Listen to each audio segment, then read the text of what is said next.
On the afternoon of May 12, 1989, 6 Polish climbers were on their way down from the summit of Everest when they were struck by a massive avalanche. 4 died within hours. A 5th did not survive the night. One injured climber was left stranded on the mountain. He was saved a couple of days later in a heroic rescue bed. This is their story.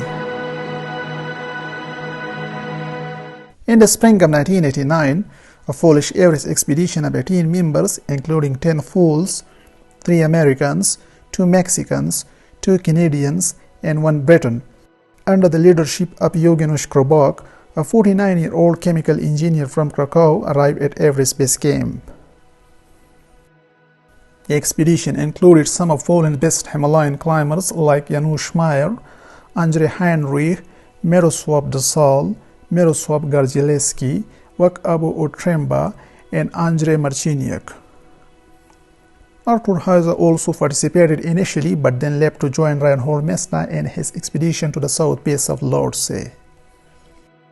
The purpose of the expedition was to climb Mount Everest via the Yugoslav route, a very long and difficult route leading along the western ridge through the southern part of the Khumbu Massif and Lola Pass.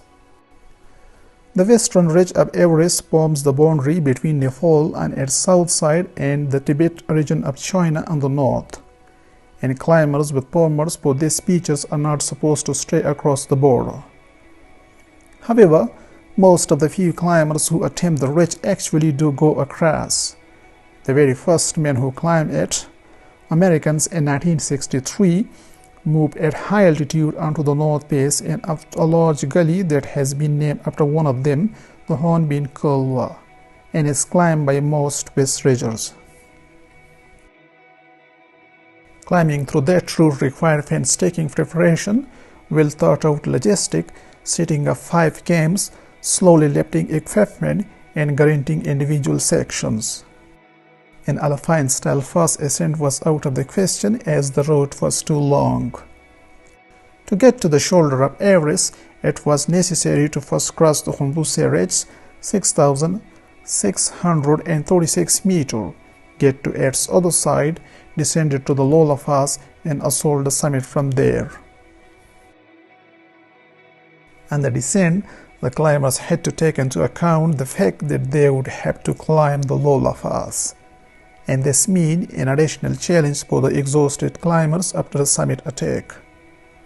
The Poles climbed up to Khumbu and then descended to the Rongbuk glacier on the Tibetan side, where they placed their first high camp at an altitude of 5,850 meters on April 1st.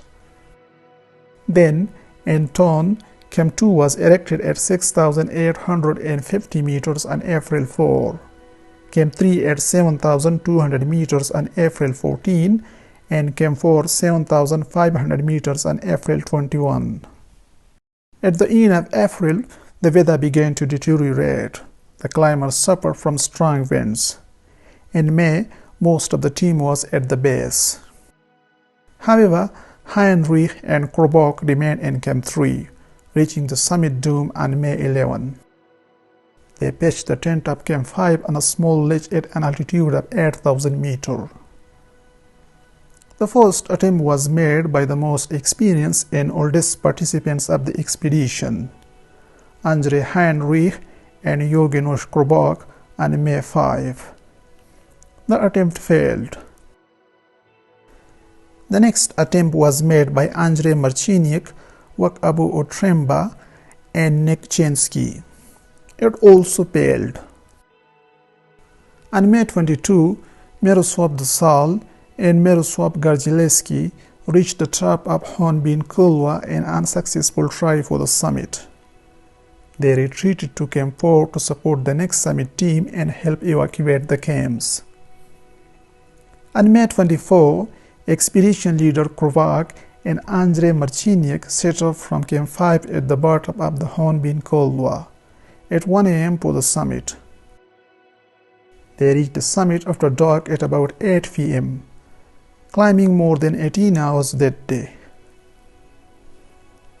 The last 250 vertical meters took them almost 5 hours without their oxygen supply, which they left and then picked up on the way down. The weather was getting worse on the way to the top.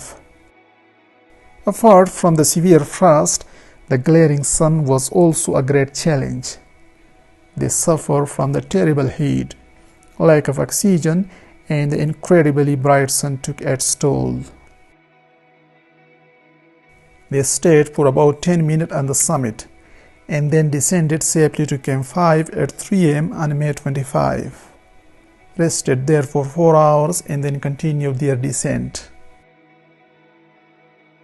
They spent the night of 26 May with Miroslav Desal, Miroslav Gardzielewski, Andrzej Heinrich, and Abu Otremba at Camp 1 on the Rongbuk Glacier. The latter four had ascended from base camp to help them down.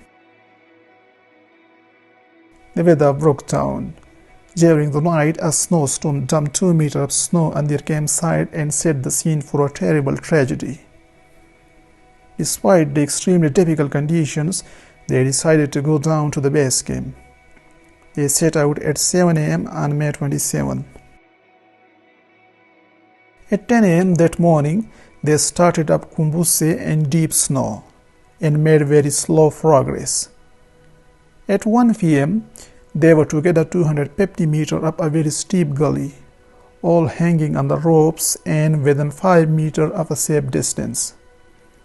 Suddenly, the fresh snow, unable to adhere to the polished ice near the top of the mountain, detached, sending a giant curtain of destruction down upon the falls. A massive avalanche struck and swept them down onto the glacier. The pack's ropes broke and they fell about 1,000 feet back to the Lola. The avalanche left 4 of them covered by snow. Rongbuk uncovered but in deep shock and with a broken leg, and Marciniak with some broken teeth and a painfully bruised chest. He began to look for his companions. Rongbuk was a few meters away from him and showing signs of life. Marciniak also saw Abu Otremba's shoes sticking out from under the car.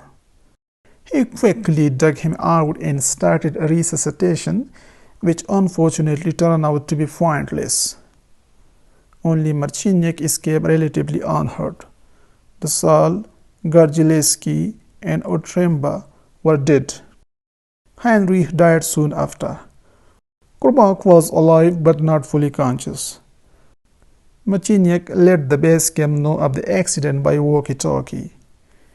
He then built a bivouac platform in the snow, dragged Rongbuk onto it, and settled down for an uncomfortable night. During the night, they were hit by more avalanches and had to move to a new site. They had sleeping bags that the avalanche had swept along with them. Another avalanche came down during the night and delivered a third bag, which Marciniak laid on top of Rongbuk after dusting up a slight snow cover. But it did no good. In the morning, Rongbuk was dead. Now Marciniak was alone, but he miraculously still had possession of the walkie-talkie radio he had with him when the avalanche hit, and it was working. He had radio communication with expedition manager Janusz Meyer in base camp on the Khumbu Glacier. Marciniak made a snow hole to shelter him from falling snow while he waited for teammates to rescue him. Marciniak had lost his sunglasses in the fall with the avalanche and became snowblind.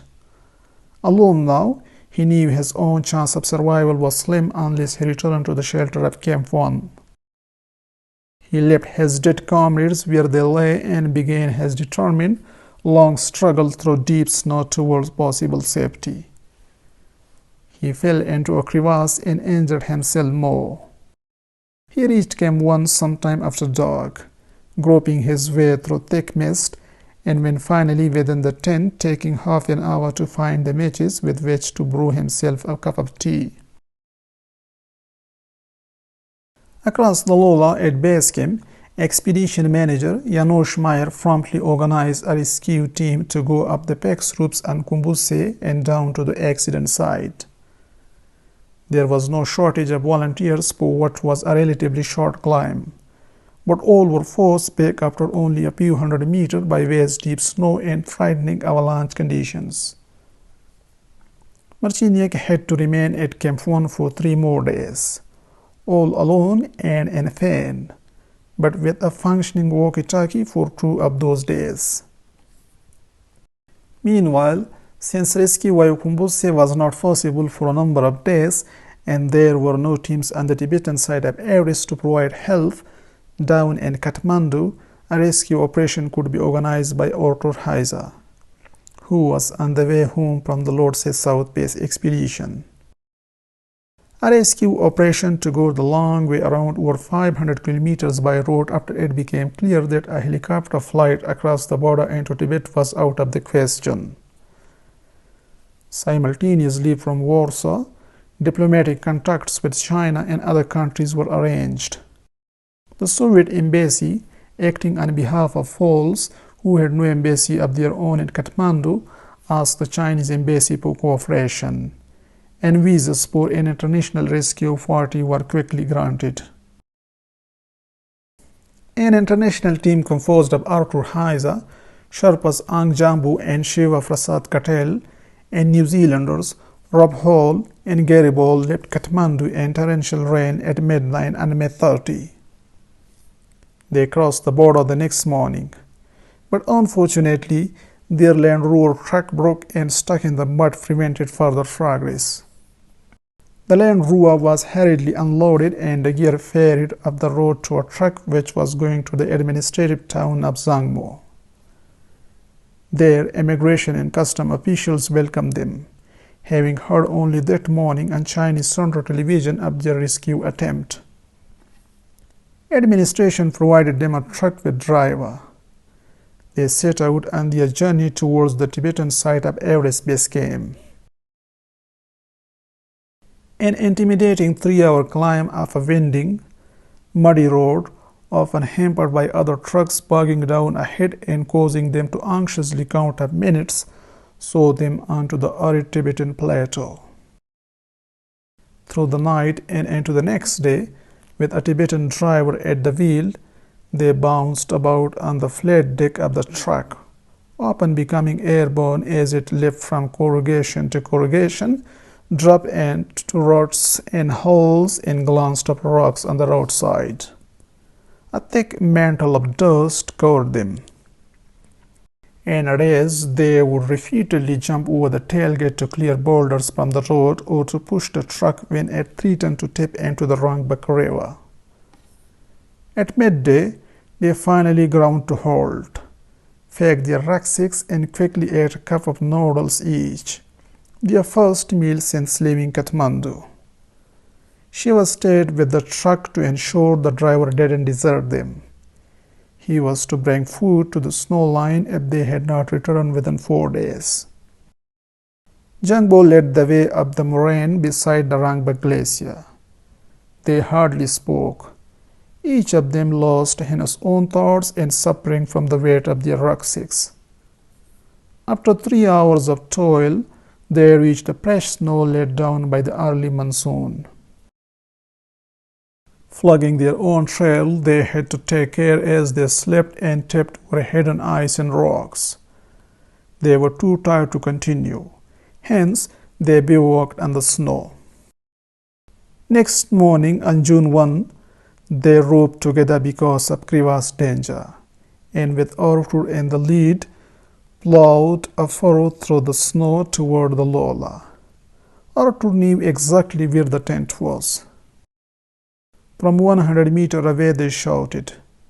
There was no response and the tension mounted. 50 meters out they shouted again. Snow suddenly flew into the air and a figure in a red down suit stood up. They rushed forward to him and with tears in his eyes he embraced them each in turn, hoarsely whispering over and over, "Thank you, thank you." They checked out his physical condition. Suspected chest injuries made it hard for Andrei Marciniak to deep breathe, but his condition had obviously improved since the accident.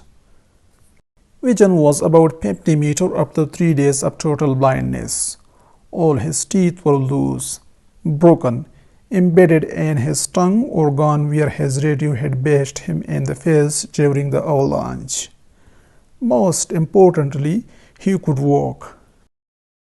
Nothing could be seen at the avalanche site. Fresh snow had covered the bodies of their friends. They radio across the Lola Antony Fall. At the Polish base camp, Janusz Meyer was crying too much to reply coherently. He radioed their good news to Kathmandu, where friends and the world's press had been waiting nervously for the outcome. They roped Andrei Marciniak to Jangbu Sherpa and began their painful descents to the waiting truck where they reached in the evening. The next day, they arrived in Kathmandu 1 hour short of 4 days since they had left. It had been 4 days of dust, little sleep or food, and exhaustion. But it had also been 4 days when people from many races had joined hands to help a lone person stranded on Everest. The effective rescue operation was possible because of perfect radio contact, helpful collaboration of the authorities of Nepal, China, and other countries, as well as by the international mountaineering fraternity. All 5 victims were experienced Himalayan climbers. Krobok and Heinrich had had 30 years of mountaineering experience and had made such pass ascent as Kunyangchish, the southeast buttress of Nanga Parbat, and Kanchenjunga south in Merul. This was the greatest catastrophe in the history of Polish Himalayan mountaineering. In November 1989, attempts were made to find the bodies of falls and bury them. Unfortunately, it failed. 5 Polish mountaineers stayed on the slopes of Everest forever. Andrei Marciniak did not climb for a long time. In 1996, he returned to the high Himalayas and climbed Annapurna via new route on the northwest ridge. He died in 2009 while climbing in the Tatras. Thank you all so much for watching. If you like this video and are new here, please consider subscribing to the channel for more such videos to come in the future.